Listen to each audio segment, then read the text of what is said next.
Hello and welcome back to another video. Today what have we got? We've got fuel filter, we've got air filter, and we've got spark plugs. Now as I go through them, the spark plugs I want to go through in a little bit more detail. This particular bike's got the Denso Iridium ones in, but I did have NGK Iridiums in the J2, and literally over the last week I've heard some fors and against for the Iridium and the non-Iridium, and I'll go into that in a little bit more detail. As I said, this original set of videos for servicing is also because the bike's been off the road so long, plus also we're trying to get it through the ULEZ emissions. So that's why I want to talk a little bit more about spark and clean burn a little bit later. Also, this video, what I'm going to try and do is use this as the base video to take your tank off. So I'm going to go through that in detail. I know I've done that before, but if this is your first one, you've looked at the 636 and you like this, you know, I'm going to use this as a base video, come down on it and go through exactly how to take the tank off. So if ever I do, I'm going to do quick shifter because I had to take the quick shifter off the J2. When I do that, I'm not going to go through on how to take the tank off. So let's get into it. Yeah, let's get into it. Cheers, guys. Hello and welcome. It's at this point in the video I talk about my nuts. Now, someone once told me if I played with my nuts too much, I'd go blind. And no one wants to be a blind nut fiddler. Now, just because you're going to watch me play with my nuts doesn't mean that you have to play with yours. If at all you feel uncomfortable playing with your nuts, make sure that you take them to a professional. You can pay them some money and they'll happily bash your nuts for you. Remember what I always say, they're your nuts, they're your responsibility. And whether you're taking them to a professional or whether you're playing with your own, make sure you're always checking your nuts. Thanks for watching. So, first of all, we need to remove the back seat. We have our key, which we're just going to put our key just inside and we're going to turn. Don't have to force it, it's about an 1/8 or a 1/4, and then literally lift the back seat and that slides then backwards. Okay, that's your back seat out. So, after we've taken our back seat off, we have got a bolt just here. It's a 10mm head, so we need to get our 10mm socket set. So I'm going to do that and I'm going to put the camera up in the air. So you don't need any special tools for this. If you've got a socket set, it is going to be worth investing in some tools. Or you can just use a spanner, get a spanner in there, turn it, and then that should become loose. Now I personally just use a drill. I have it generally set on a torque setting. If I'm doing bolts up, I turn the torque up, and literally it just has an adapter, so you can put sockets on there or extension bars. So if I just put that there, I've got my socket set here. We can just use that to take it off, but if it's a long bolt, which we're going to find with the when we do the airbox, this is why I like to have this. Make sure that it's on reverse, and it's just a lot quicker. So I haven't bought a special tool. I just basically, that was just my drill, and that is the clamp just there with that. And just remember, one of the tips that I had, if you've got a pot or something, just keep everything in that you're taking out. Just makes it nice and simple, nice and neat. Once you've taken that bolt out, this literally lifts up and then pulls back, because you've got a clip just underneath here, or it's not a clip, basically the moulding, and that just slides underneath this part, which is basically the bracket to hold the back of the tank in and to hold your battery down. That's the second part. Next we're going to do the tank. So first of all, we come down to the left hand side. We've got our fuel tap and we turn that off. Okay, then you'll have a screw inside here Some of them are a posi drive, or most of them are a posi drive. Some I have found to be a 3mm. Just have a look down now, just see what it is. I'm just trying to get over the top of the camera. And just unscrew. It's quite a long screw.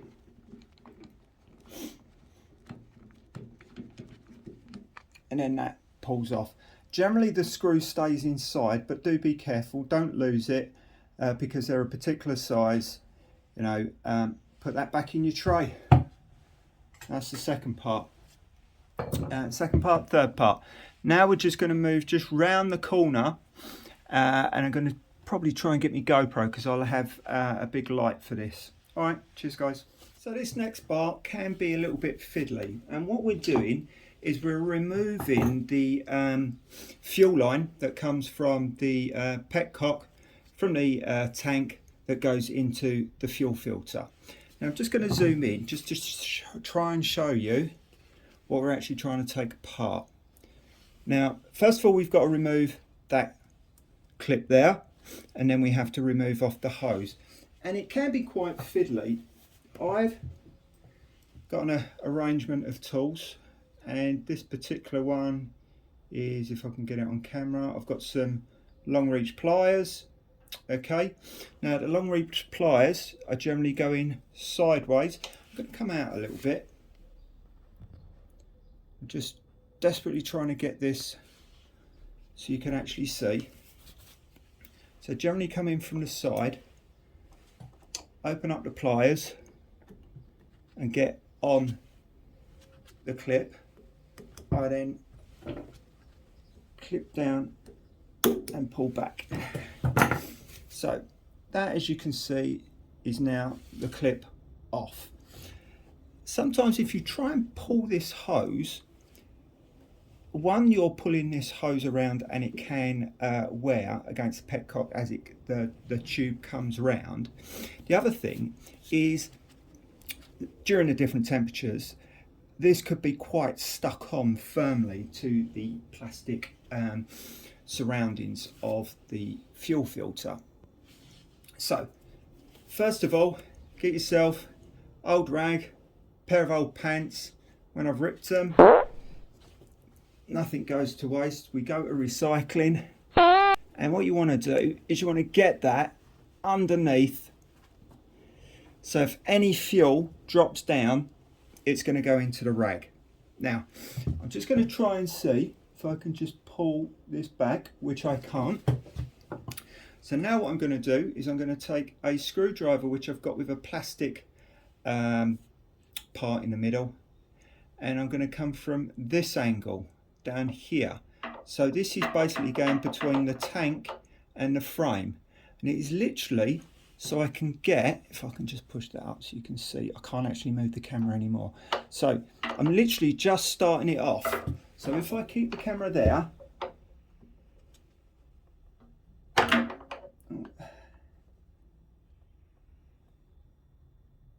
generally don't slip, but I can't put my knee where I want it to be because the camera's in the way. So there you can see it started off. It's actually further back now. Once it started off, it normally breaks the seal. That means you can then get your hand in and start pulling it off. It's just come off nicely. And there we go.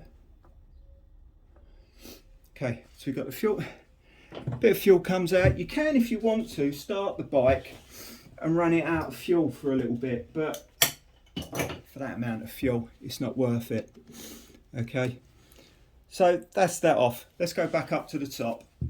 Okay, so next is 4 bolts on the tank that are holding it down. We've got 2 at the front, we've got 2 on the rear on that bracket.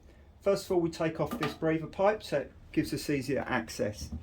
Now, on this particular bike, I've got 5mm heads, Allen bolt heads. On my J2 were 4mm. Okay, and someone may have even replaced them over time for bolts. Who knows? Who knows? So again, all I'm going to do is just use my drill here. Sometimes I've done them down too much.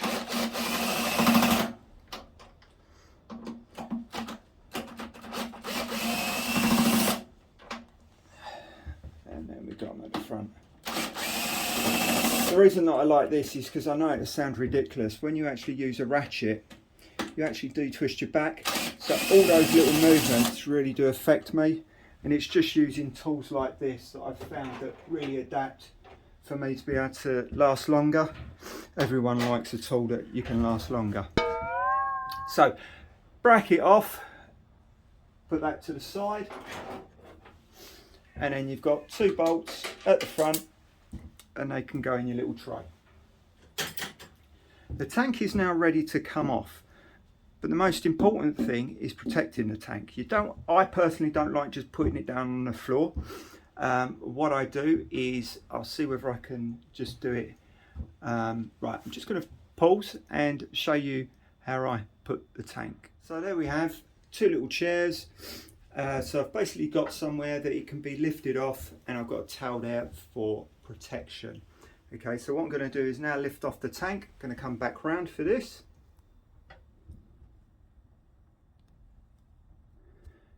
Now in an ideal world, we'd have not much fuel in. To be honest, I'm not quite sure, but I know that I need to run this down anyway, because let's say, if fuel has been sat for 4 months or more, fresh fuel gives a better reading. So I need to flush this through. I lift the back and then just get my hand under the front and it just lifts off like so. Then bring it round.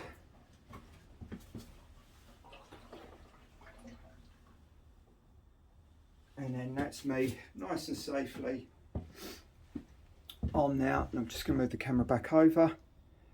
You can see the petcock at the bottom is not resting on anything or hitting anything, so we're not putting any strain on that. And also the hose is not kinked or being pushed round or folded round, so everything is being protected there, and that's what we want. Okay, so let's move on.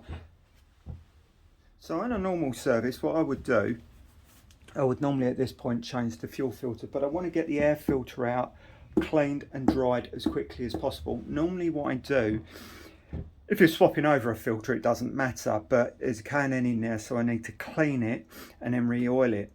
Normally I leave it overnight to dry.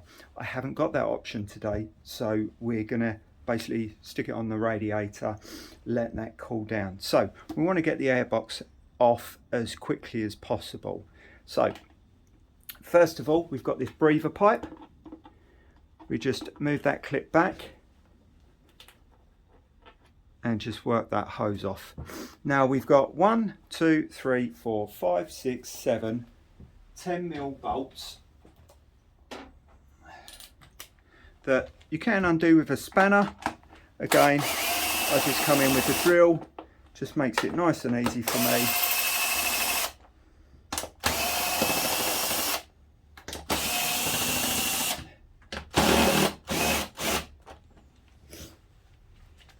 That's just where the drill's not holding on to, the chuck's not down, basically. It comes loose on the adapter.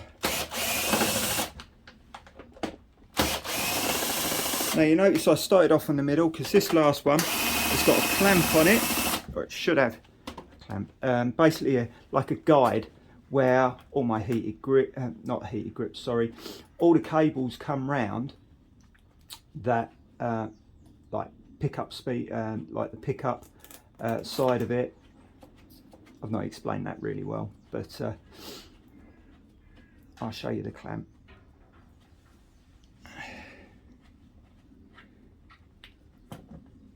I normally take it out so it doesn't fall, because I've lost it a couple of times. So there it is, literally just bolts in, and it just holds all the cables that you can obviously see. I've put USB cables and everything for charging ports and everything at the front.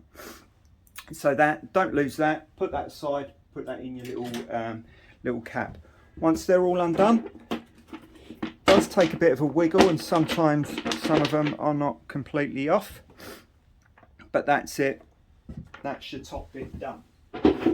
Now I just realised I haven't got any kitchen roll. Sometimes what I do is I put kitchen roll at this point down these slots so nothing else is going to go down, but I'm not going to worry about that today because I'm going to be quite quick anyway. So if I do go and get some kitchen roll, I'll do that. Now the next part we've got here is our air filter. Now this is the K&M one, and you can see quite clearly it says this side up, which makes it nice and easy to remember putting down. Okay, now what I'm going to do, we're going to take that and we're going to clean that. Just going to put that to the side for a second, but I'm going to get the rest of the airbox out, which is just another 2 10mm bolts.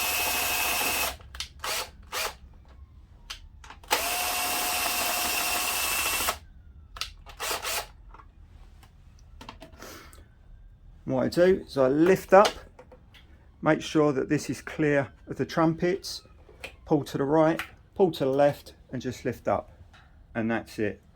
That's out. Now we have access to our coils and to our plugs.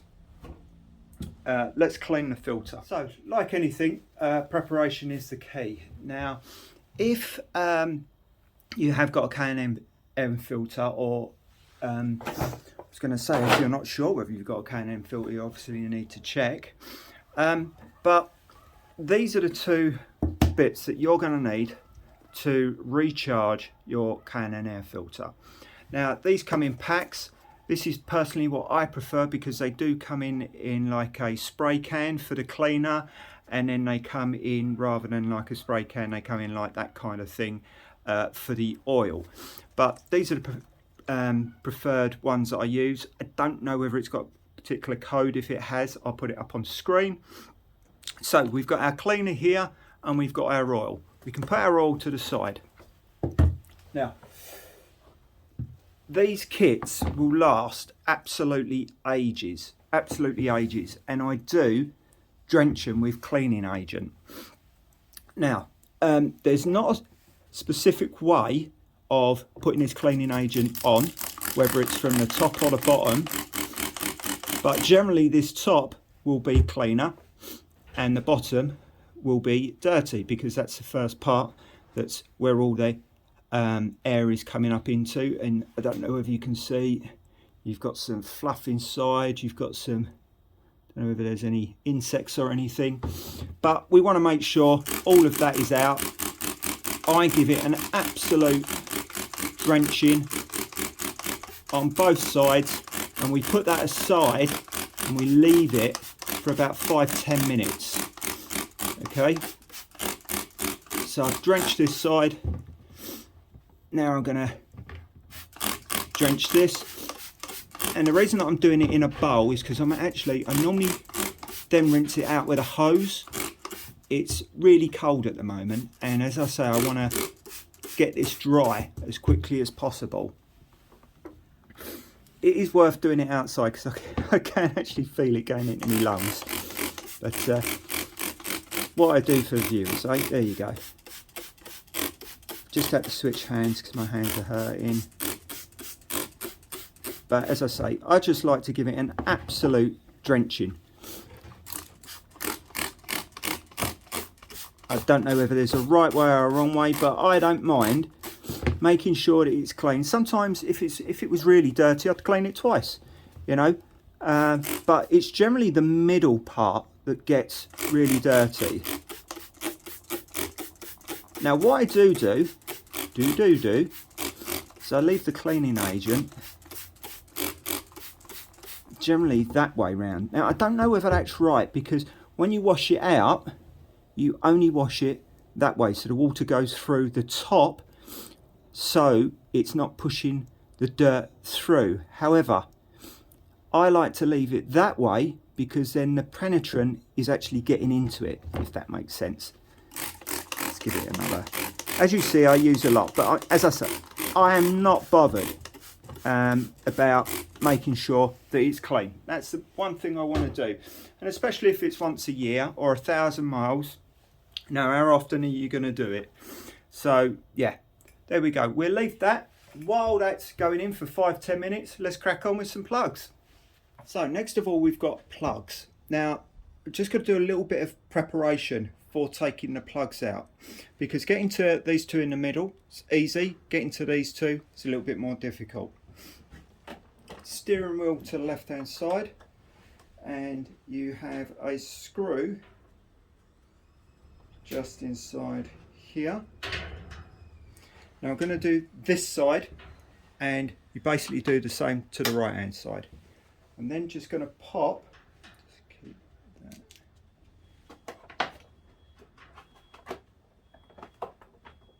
that. It's basically two things that pop at the front in here, and then you've just got the screw. And what I like to do, just put that to the side, and then on these ones I actually put the screws back in. Now once I've done that, I then remove this bit, and what we're doing is, this is the vent hose, or the hose that comes through onto the airbox.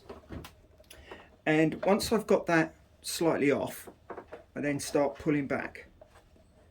You can see it's going away.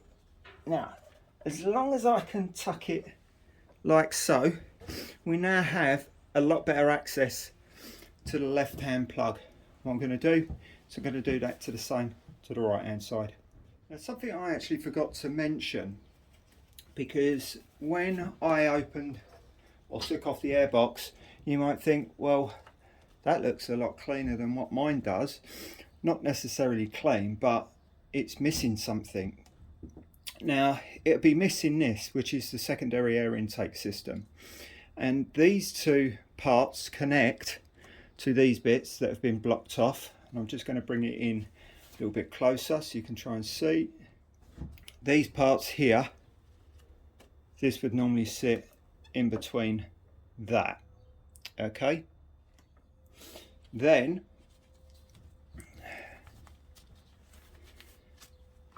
this T-hose will come round and connect to these two. Okay, so yours might be connected up, and then this pipe comes round, and this bottom bit goes into, just need to move it back a bit, into this part underneath here, and that part's also blocked off on mine. So I've actually removed my secondary air intake system, but if you're thinking that it looks a little bit different, that is the reason why. Okay, and I will do a video on how to take that off, what holes to block, what to use, and the benefits of doing it. Okay, but let's get back to the plugs. Now we've got the access to the plugs, all four of them. It's very easy. We're literally just going to go onto the connectors. I'll do this one in the middle so we can see it nice and clear. We literally unclip it. So that's unclipping the wiring loom to the coil. Now these coils should be able to get your finger underneath them and lift them up, he says. Now that is not moving, so I'm going to show you what I use. So just showing you the tool that I use, this here. You do have to be very careful here, because can I recommend this? Not really. This may not be the proper way of getting them out, but I don't personally know of another way, and I haven't got any tools to do it. Now what I'm just looking around for is a little cloth. Sometimes I can't even get the cloth underneath, so I try and put the cloth over the top. And what I'm doing basically is I'm putting, if I can get there, putting the wrench just underneath, so the flat bit is just underneath here. Now if I hold that so it's held in, what I'm doing is I'm levering it this way, and I'm just doing it carefully, and I just want a slight pop on it. They are in, man. There we go. It was a slight, don't know whether you heard that. So now, not quite sure why it's so tight. So at least it's a nice seal.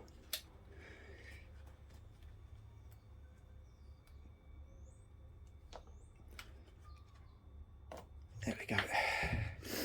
So it's probably the seal round here on the plug, and also the seal round here. Now this is what you want to be careful of, is not marking it. That's where I've done it before and I've marked it. Okay, hasn't damaged it, but you do have to be wary of it, and that's probably why I can't really recommend it, but I can't think of another way of getting them off. If someone can, please write down in the comments. That'd be absolutely great. What I personally do is, rather than doing them one by one, I normally take all 4 off. I do line them up so they go back into the 1, 2, 3, 4. Whether that's right or wrong, I can't see any reason why, if you mix them up, it matters, but personally that's what I like to do. So I'll unclip the others, get them off, and we'll come back. Now I've got the other one off in the middle, and I've loosened the 2 on the outside. What I wanted to do is just show you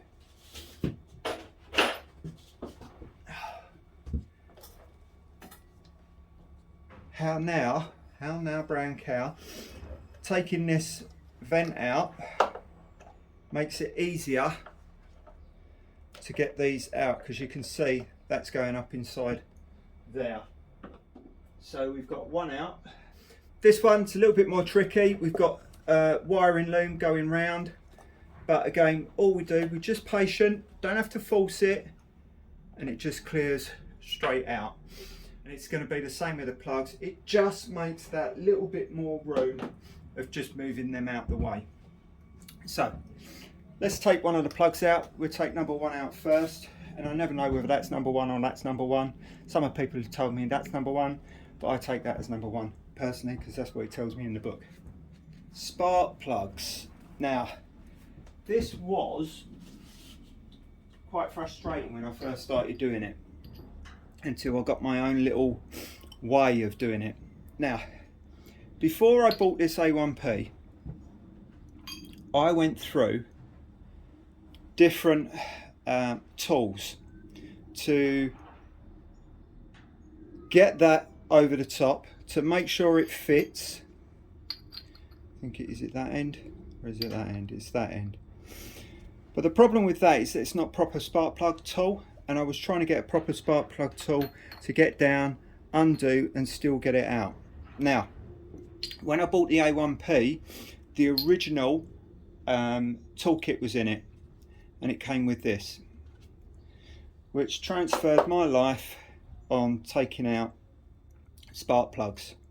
Got a 17mm this end, and it obviously acts as the screwdriver as well. So you just take the 17mm that comes with it, so that's over the top, and inside it's got like the spark plug holder, so you can literally just, we're going to do the number 1, so I'll go from the side first, and then you can see now we've got the room. I go down,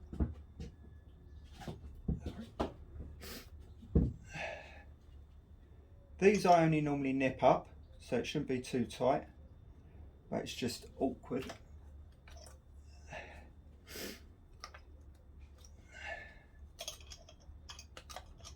You can use a socket set if you wanted to on this.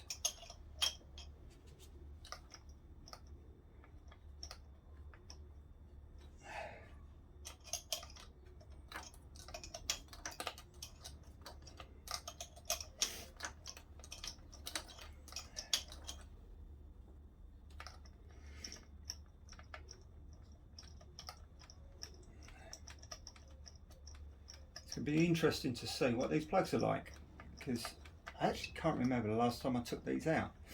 But the last service was 700 miles ago. So it's done 700 miles since the last service. once we finish unscrewing that, which we have, now I come up, we see that we've got that extra space. I can tilt slightly to the side and I can get the plug out, and it's nice and simple. So there we are. Where are we? That's not too bad.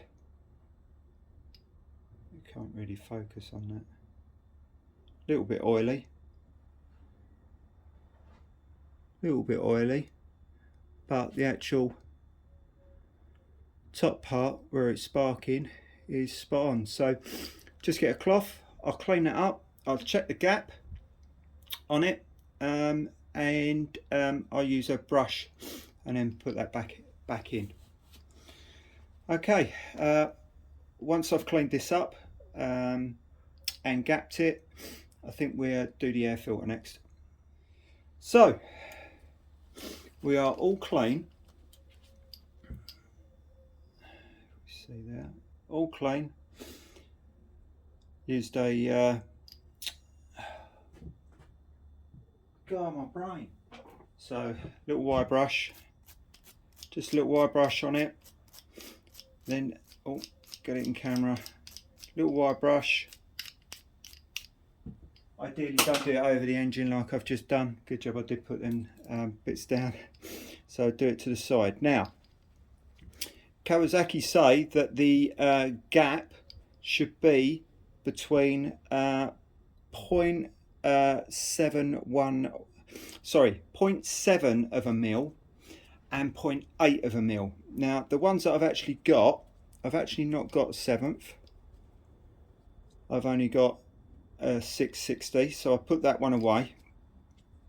And I've got a 711, a 762 and an 813. Now we know if an 813 fits, it's too big, and it doesn't. I then put the 762 in, and that's not fitting, and then the 711, and actually that's not fitting either.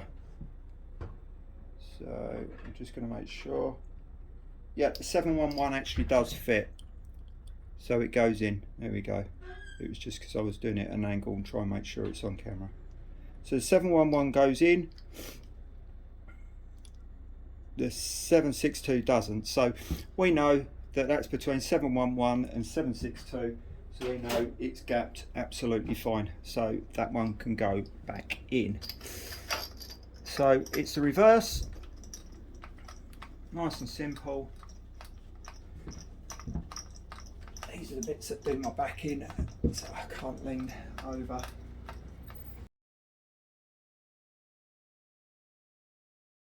So once it's come to tight, either hand tight or when you've got it right, I literally just nip them. Yeah, not too hard. Don't have to ram it in. And that's ready for the second one. Now, with the coil, what I like to do with the coils, and what I've done with the J2 when I originally got it, you can pull this rubber part off.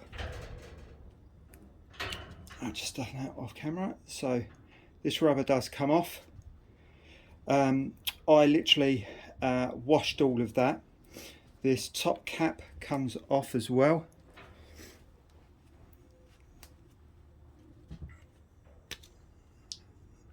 So the rubber cap comes off. Now the rubbers I took off, I cleaned up and put back on, because purely I just like everything being nice and clean. Now I don't know whether that's what gives it then a better seal. So that can go back on,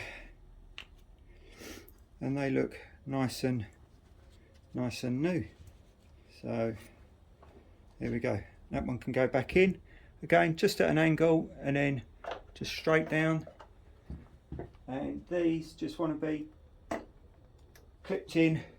You'll feel when they've gone down enough, and then as soon as I've done that, I clip the wiring loom on, so I know that one's been done and we can work on number 2. But before I take those out, we're going to do the air filter and get that clean the stuff that we've cleaned the cleaning agent out, and getting it dry so we can get it re-oiled. So I've brought a little brush up as well, but I'm going to go through that because you have to be very, very careful with that. Now, as I said before, you've got a bit of writing on there. It says this side up. What we want to do is we want to run the water down this way. Now, what I like about the filters is that the oil that you actually spray on is red. So you can tell, I mean, even there you can tell the red's coming out. So you're trying to get the red oil out and all of the dirt. So if we just put the tap on. So really sorry, I don't know at what point my video went out. I'll have to look back. So what I was basically saying is you have the filter. It says this side up. Now you want to run the water through that way. Now what I like about K&N and other filters, when you spray the oil, it's actually red, so you know you're trying to get rid of the red bits and the dirt. And once it's looking clean, because you can already see the difference between this side, the other side was quite red. Now I've run it through, and you can see I've run quite a lot through. I looked up and the camera was off, so we'll just do it again. You can put your fingers inside to try and get all of the dirt out, but that's this side. So what I generally do is run it through. I then have a look on the other side, and I don't know if you can see that, but there's like bits in there. There's like bits of dirt in there. I don't know whether I can get that on camera. So this side I do run my fingers up. Once I've cleaned most of it through, personally I will then look at going into the other side. Now, K&N say don't do that, or not to wash it from the other side, but I do it after I've made sure I've done a massive rinsing of this side and made sure that it's pretty clean. But what we're trying to do is we're just trying to get those little bugs out, because again you could say that that's absolutely fine because you know most of it's out, but I want to make sure it's completely out. Now this is where you can, if you want to, use a brush, but you've got to remember that this stuff can be broken. You've got a wire mesh with some filter stuff in, so if you do use a brush, be really gentle on it. Yeah, just can't get that bit out now. Yeah, now that bit's gone. And that's what I do. I spend a bit of time on it, looking through, making sure all the bits are clean. As I say, I know that this bit's upside down, and K&N say don't do it this way, and they say only run the water this way. But I've found I can't get all of the bits out. Like that bit there. Yeah, and that's that bit off. So with literally the fine bits.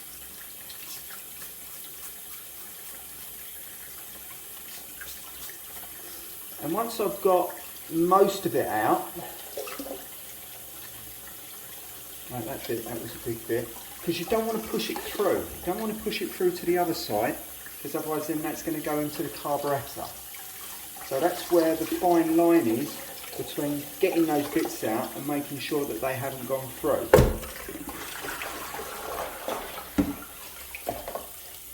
Now, because I've got a bowl here, I'll actually, sometimes I do it in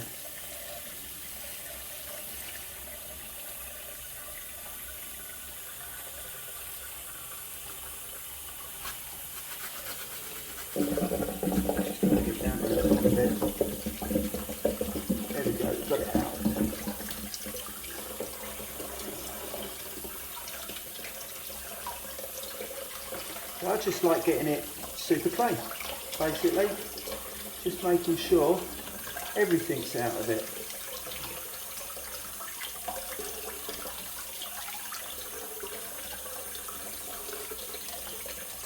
Really happy with that.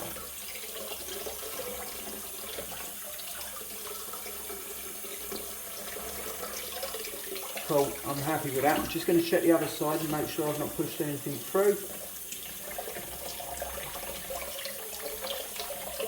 So just here, where I've had my fingers in, I can straighten back out. And then you just spend a bit of time just re-gapping it.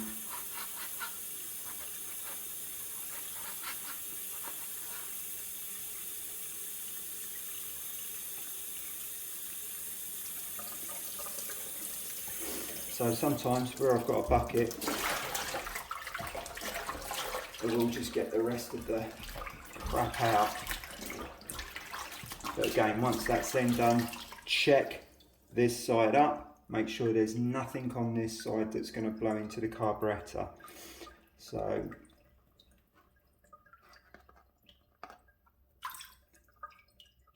and as I say, I just go back and just realign stuff.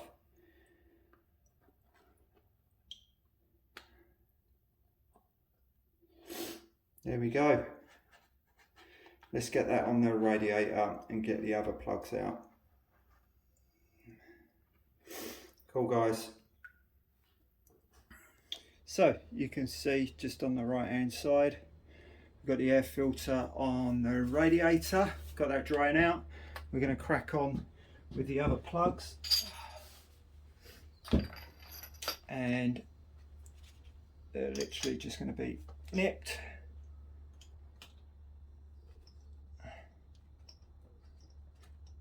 It's just a case of taking each of them out, being patient, taking them out because some of them can be a bit of a bugger. As I say, the number 1 and number 4 are the hardest to take out because of the access. If you move them out of the way and just be patient, take them out of the way first, you're going to have no problem. This one is exactly the same as the other, looks exactly the same. Very happy, seems to be burning absolutely fine. Put rag around it,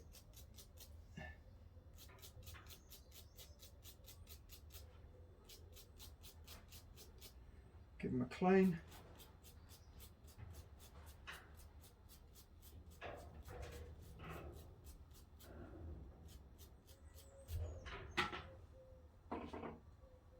Wipe.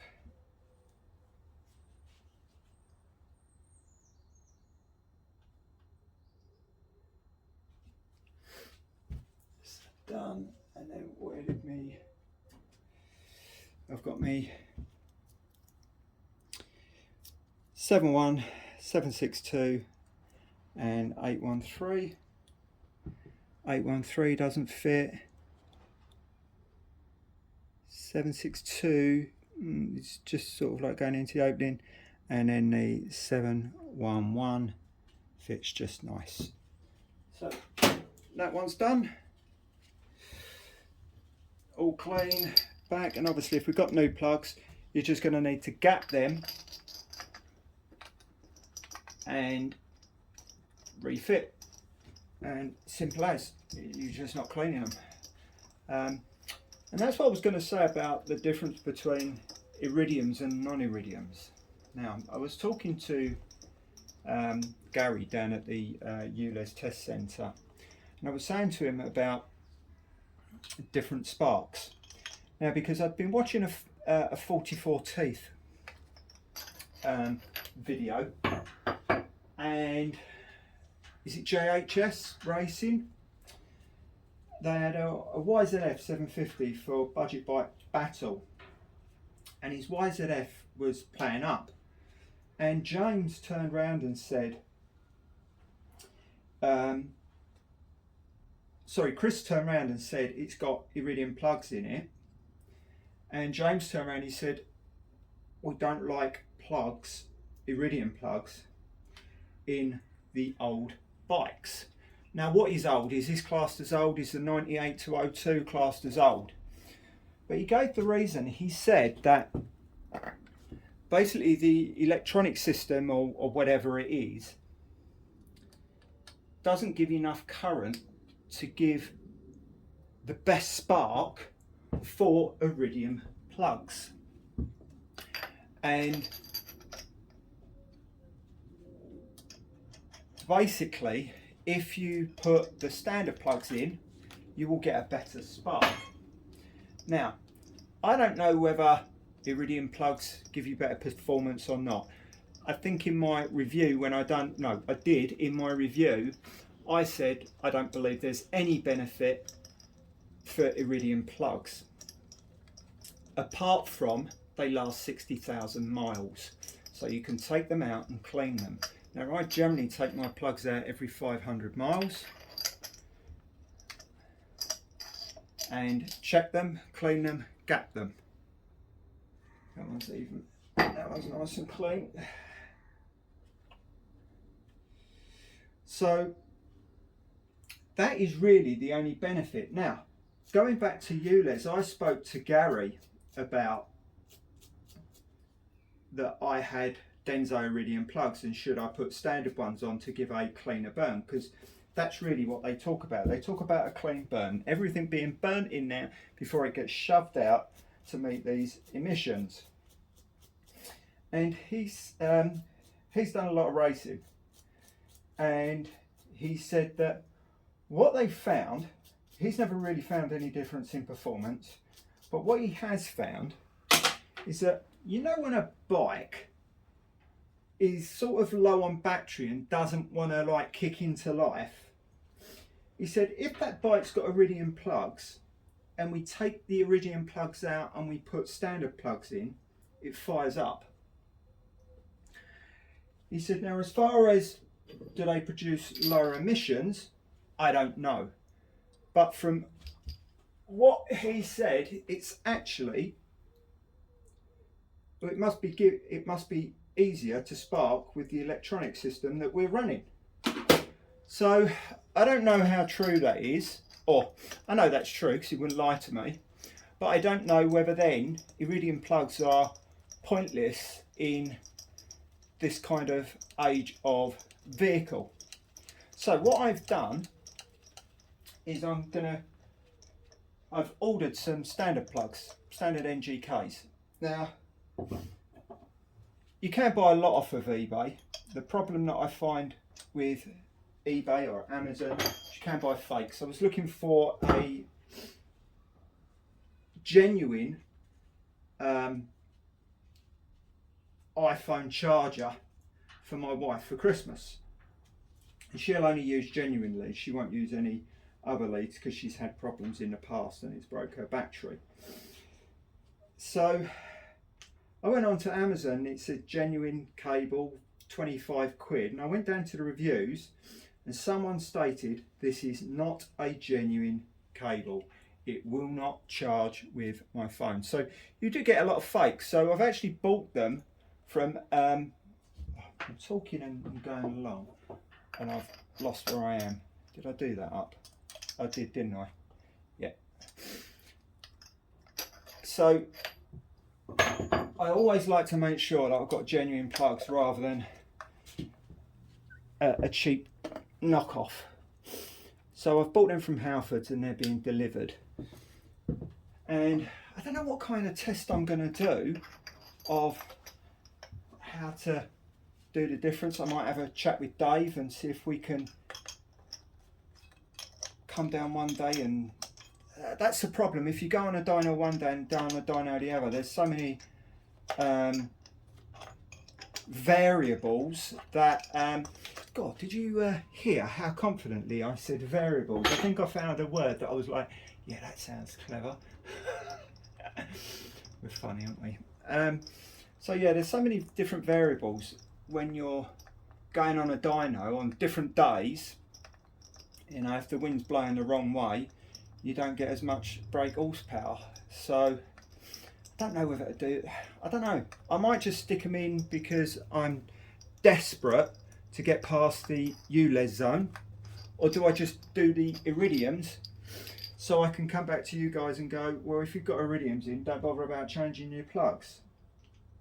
So I'm not sure at the moment, but I've ordered them because at some point I'll need some, and I'm probably going to go back to standard.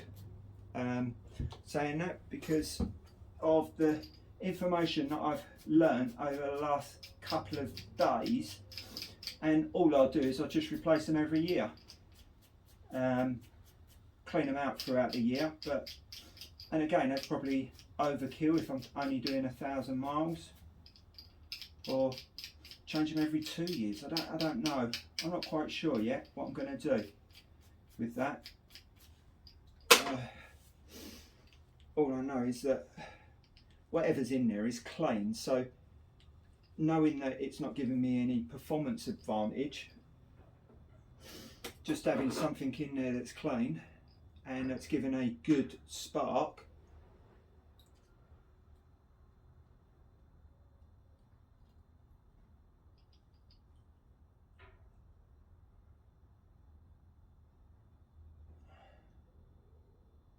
that one is a bit tight. Right, got it in. There we go. Just need to be careful how I'm bending it back. Make sure I don't hit the tip. I bent that back too much. Yep. Yeah, bent that back too much. Right, just gonna tap this down. Where's my little mallet? We can pulse from that. There we go. Happy with that.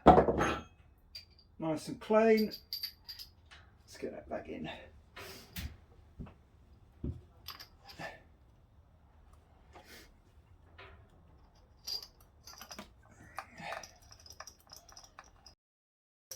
So yeah, this is, it's been started and started and started. I've been starting it every day since I've sold the J2 to make sure it's starting fine, and it does. It starts on the button, no problem at all. Running the old fuel out, but I'm also buying some stuff called Cataclean, which I'm going to go through. And I'll go through that on the video, but it's just to try and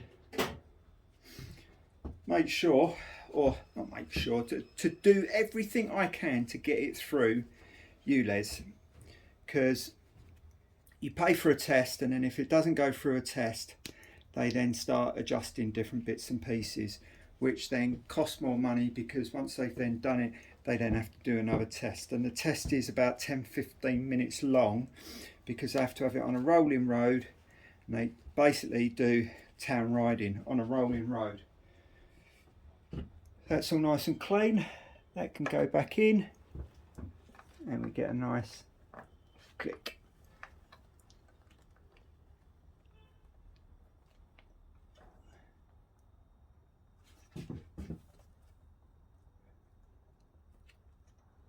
It's not clicking.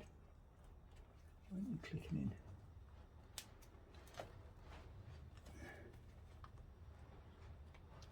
Clip gone on it?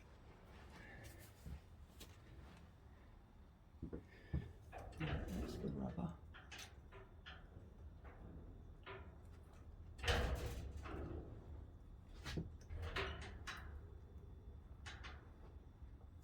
That is not clicking in.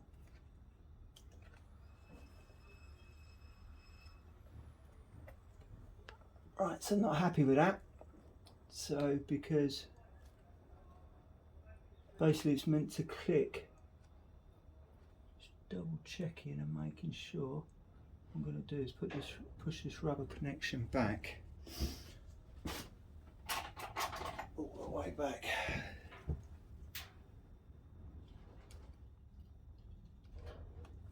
Ouch. Pinching bad.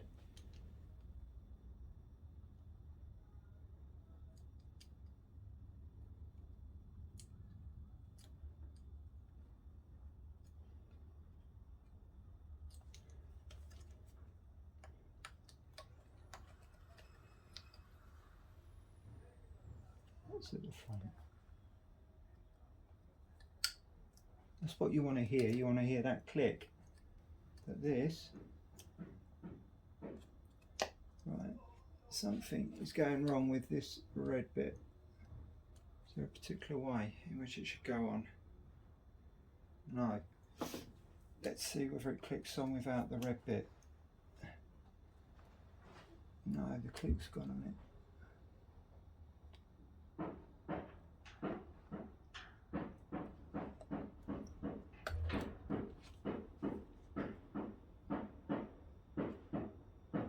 Is it worn out? That's weird, man.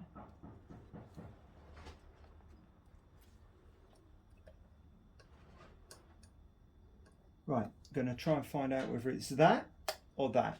So what we do, just unclip that.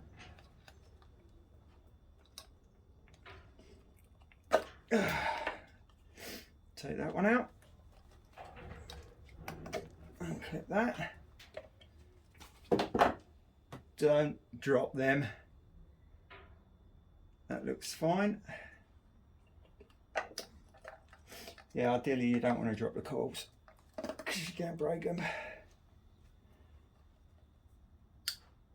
Right, so we know it's this clip. So something's not going on right with this. It's interesting, I've never ever had an issue with it.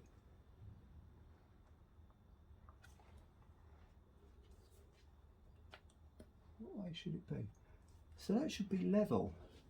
So it's not level at the moment, so something must be sticking it. Stick it.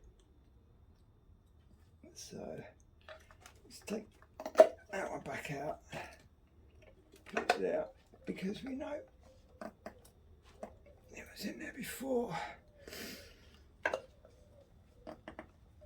that in. That's the click you want. Now this,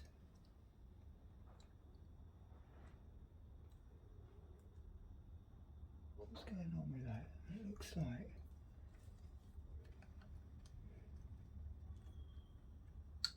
yay, there we go, click. Something not right with that, but something wasn't right with it, but it's knowing, it's just like little bits like that, that knowing it's not right. You can't leave it because that obviously is going to affect the contact. So right, now what we can do is get our airbox back on. What I am going to do though is I'm going to balance my carbs because I can't remember the last time I'd done them. So I'm just going to balance the carbs as well on this one. So what we're going to do, guys, now we are going to be looking at the fuel filter. Fuel filter is just here. I'm going to move these cloth just underneath. And what we've got the fuel pump here. And there's two lines actually connecting. Sorry, two lines. There's two lines coming out of the fuel pump. One goes into the filter. The other one comes up and feeds the carburetor. So the fuel tank is connected into here, goes through the filter, into the pump, and then up to the carb. And it's really actually easy to change this filter. And I think this is why I absolutely love these bikes. They're just so easy to work on. Now there's a rubber clip underneath the bottom that you just undo, okay? And then you've got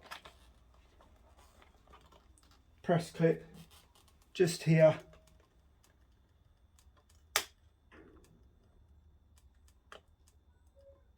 And just move that back like so.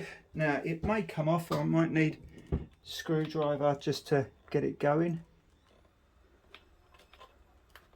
No, there we go.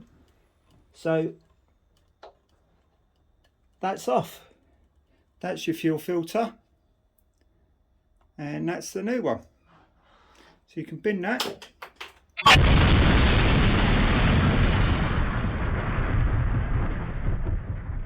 We just slide the new one in.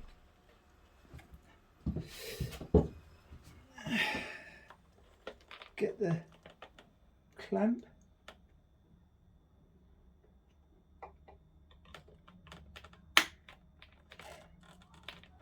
It doesn't want to play ball.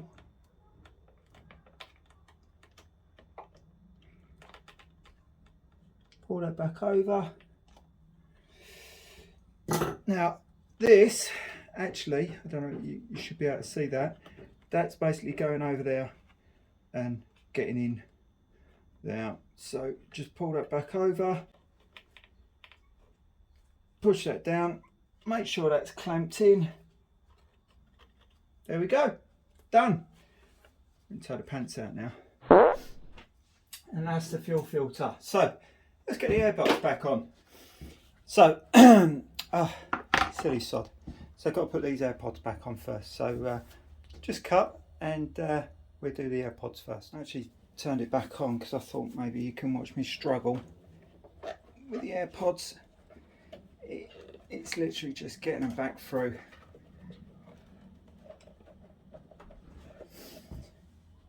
Ouch. Now there's a little spring that goes round, a bit that goes onto the plastic part that goes underneath the front nose cone. Now if we pull that back, you then get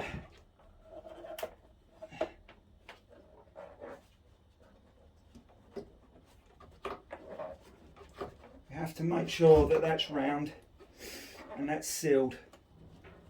Okay, so that's that side done. Just going to go around to the other side. Actually, I should be able to do that from here. As I say, I have just balanced the carbs quickly because they haven't been done for a while. Literally just needed a slight fettle. He's a racing driver, isn't he?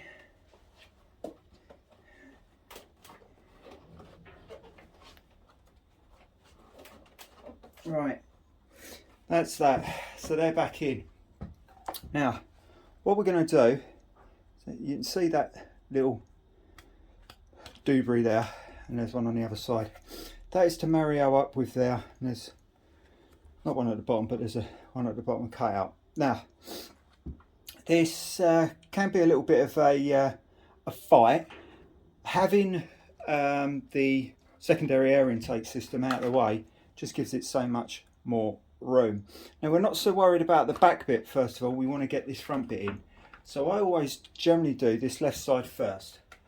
I get that left side in, I push in, I then come down. Now just making sure that when I come down, it's clearing this, I get my fingers in so I can push the tube over it. And again, we want a good seal. He's a singer, isn't he? I'm on form today. I'm on fire. I'm on absolute fire. Vettel, seal. The only thing I'm not in fire on is putting this bloody thing back on. Now, once we've got that back on, what I like to do is just move these hoses into position so they look nice, making sure that this is on, making sure that it's on all the way on inside, basically making sure that you've got a nice seal. Well, we're never going to survive. Oh, stop singing, Tim.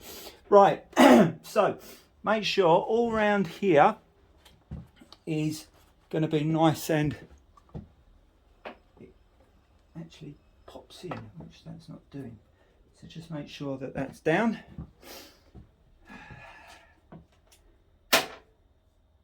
$10mm, where are you? It's disappeared. Why did my $10mm disappear? What have I done? There it is. Ouch. So, we get our 10mm. We're on a low torque.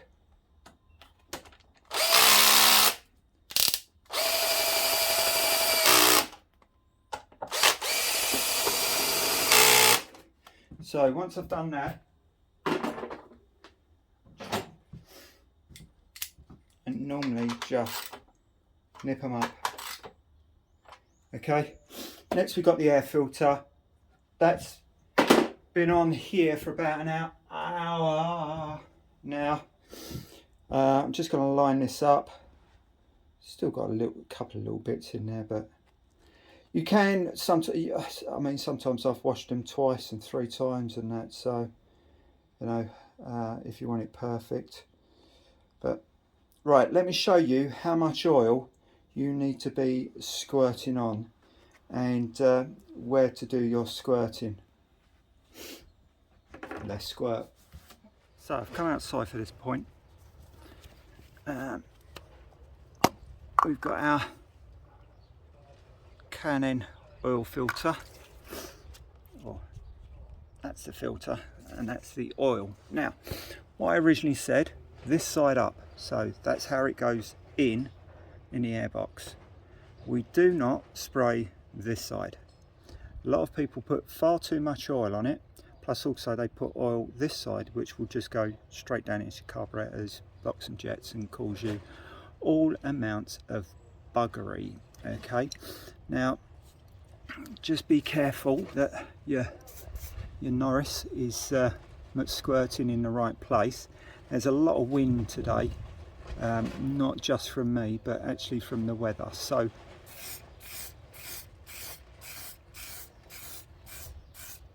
this is really hard to do it on camera and in view, plus my alarm's going off, so you can see that this side is red and that side is clear, and that's all you need on there. You do not need a lot. Don't go mental on it. If you want to put a little bit more on it, you can, but honestly it's sparingly, because yeah, you're just going to cause yourself issues. There you go. So what you're going to want to do is you're going to want to wipe off the excess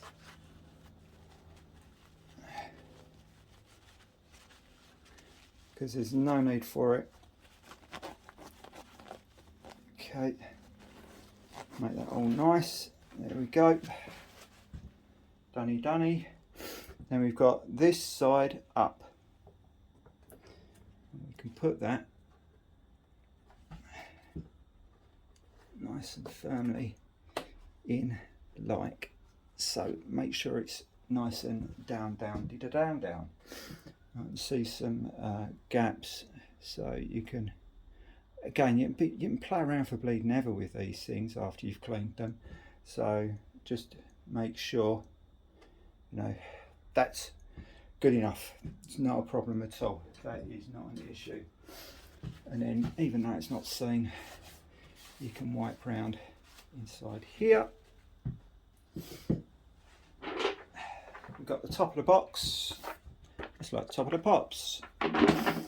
That's going to go on, and we remember on the right hand side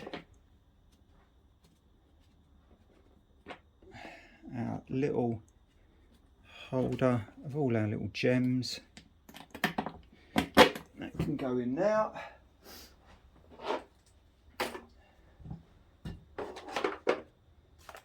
We can put that on.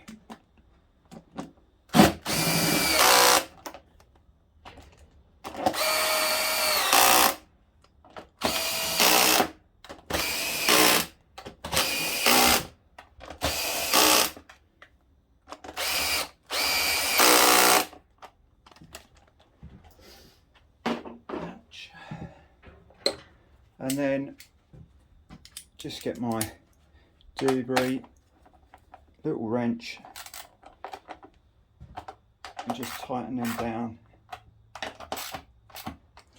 making sure all around the airbox is all nice and tight. Okay, last one is the vent hose, or the breather hose to the back of the engine. And we are now ready for our tank. So, tank.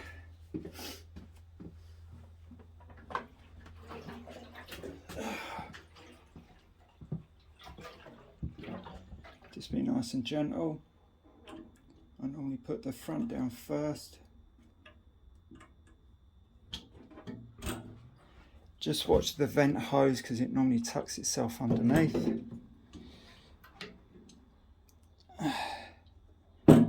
Because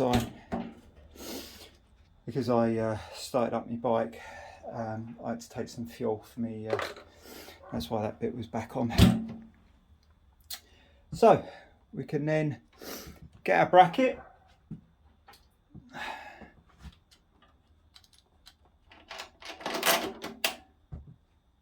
We can swap to our 5mm socket if I can find it.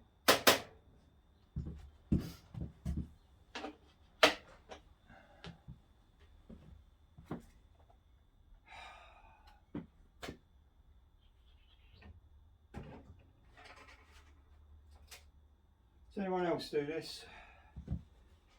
Found it. So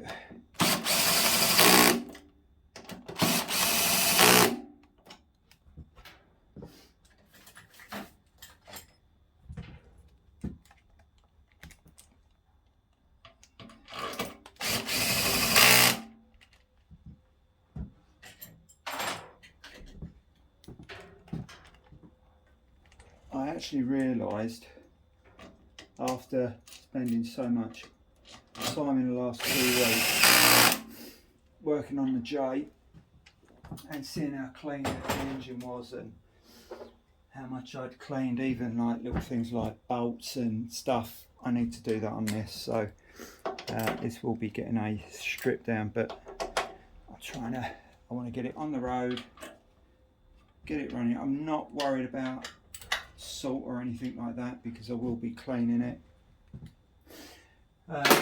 So that's the tank back on, and last thing, we need to put our breather on. Now what I'm going to do is I'm going to put the seats on, and then what I'm going to do is I'm going to come in for the side shot to put this back on. All right, nice and easy. So front seat, underneath we've got this that clips into here, and then we've got these two little sections, and they drop into these parts, and this part at the back, that's where that clamp is coming through and clips onto the back. So slide it down, whack the camera, make sure that clips down, make sure that's in position. Then we've got that clamp that slides in, and once that's slid in, you'll know it's nice and tight. You put your 7mm on. Short.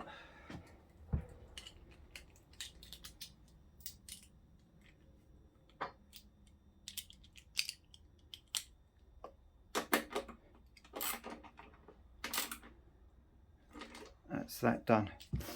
In the back seat, nice and easy, if you can find it.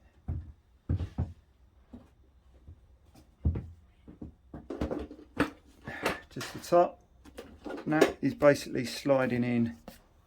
These points are sliding in underneath in here.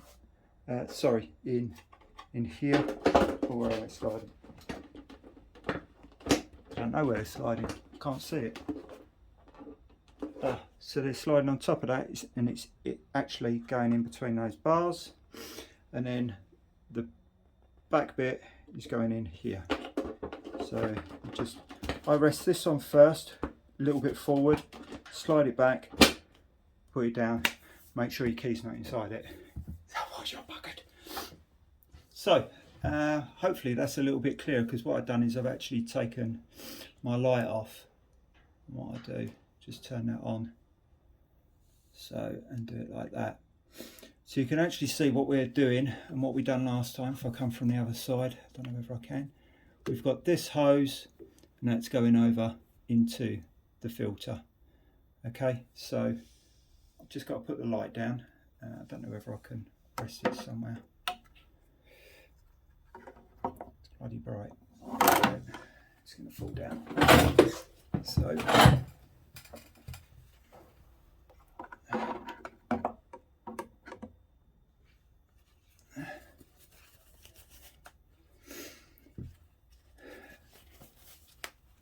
So I'm just going to get the hose.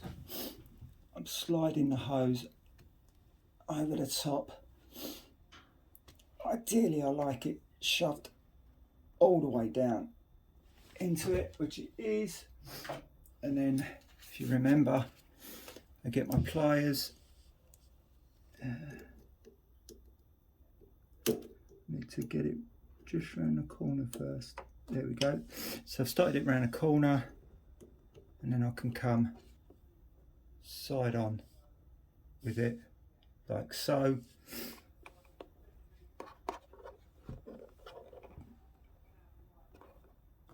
And then get that over. And that's it.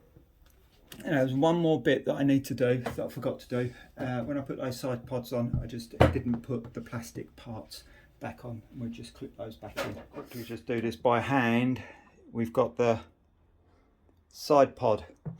We've got the two bits that pop in. And where they're popping in is those 2 points there. It's quite evident on how it's done. And then we've got the screw from earlier on that we put in. Just take that out. Just going to put that to the side. This could be hard doing it with one hand, but you literally just slide it in.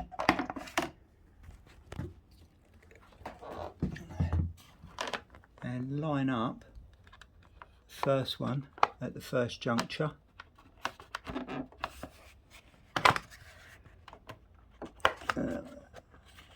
And then push down, and that's that in. Then over here you literally just move that around till the hole lines up, and you just screw it in. It's nice and simple, and you do that with both the left and right.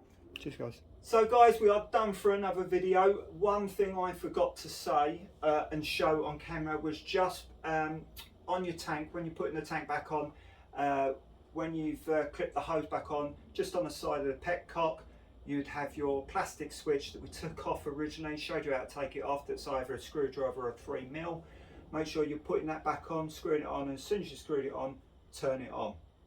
One thing I forgot to show on camera, and I apologise for that. That's it. We are all done for you, Les. We've done oil filter, we've done plugs, we've done air filter, and we've done fuel filter. All I now need to do is run some new fuel through. I've tried to get rid of a lot of the old fuel where it's sat for 4 months. I'll talk more in detail on the ULEZ video. And I'm going to be putting some cat clean through, so I need to take it out for a couple of rises and know that it's cold. So yeah, if you've enjoyed it, like, subscribe. That's the only way I know that people are enjoying it. Give me a thumbs up. Ask questions. I love the questions. As you probably noticed, I try and get back to you as quickly as I can. So yeah, if you've got suggestions or things that you want me to show, if I can, I will. Stripping down front suspension, no, that goes off to Maxton. General internals of the engine, apart from just done valve timing, I have done a video of it, and I'm going to try and put that together if I can. I'm not sure what the footage is going to be like because I was rushing. And clutch I can do. So let me know if there's something in particular that you would like to see. If I can do that, I will. But my next video is going to be ULEZ, okay? And how to get our bikes through ULEZ. And I've got another email back from Kawasaki, which is good, from their head office. So excellent. Lovely to do another video again. Hope someone's learned from it. If I've done something wrong, please tell me. And remember what I always say, these are your responsibility. Make sure you are checking your nuts.